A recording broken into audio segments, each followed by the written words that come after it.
ঢাকার সাভারে বোমা ও বোমা তৈরির বিপুল সরঞ্জাম উদ্ধারের ঘটনায় দুটি মামলা দায়ের করা হয়েছে। মামলায় গ্রেপ্তার নব্য জেএমবির সদস্য মোহাম্মদ আরিফের ৬ দিনের রিমান্ড মঞ্জুর করেছেন আদালত।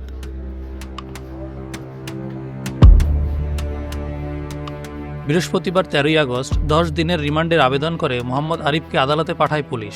শুনানি শেষে ঢাকার চিফ জুডিশিয়াল ম্যাজিস্ট্রেট আদালতের senior judicial magistrate Mohammad Tajul Islam Sohag তার ৬ দিনের রিমান্ড মঞ্জুর করেন। শিয়া বাটার ও ভিটামিনে সমৃদ্ধ লিলি বিউটি সোপ, তারুণ্যময় উজ্জ্বল ত্বকের জন্য।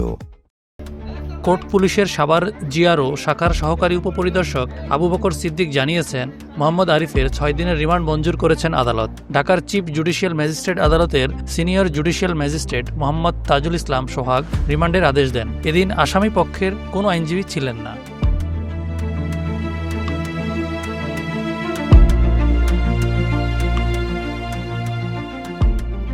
এর আগে মঙ্গলবার রাতে সাভারের হেমায়েতপুর এলাকা থেকে আরিফকে গ্রেপ্তার করে পুলিশ। আরিফের কাছ থেকে ৫টি বোমা উদ্ধারের পর তার দেওয়া তথ্যের ভিত্তিতে দক্ষিণ শ্যামপুরের একটি বাসায় অভিযান চালিয়ে আরও ৬টি বোমা ও বোমা তৈরির বিপুল সরঞ্জাম উদ্ধার করা হয়। এই ঘটনায় সন্ত্রাসবিরোধী আইনে একটি মামলা করেছে পুলিশ। মামলায় আরিফসহ ৬ জনের নাম উল্লেখসহ আরও অজ্ঞাত ৬-৭ জনকে আসামি করা হয়েছে।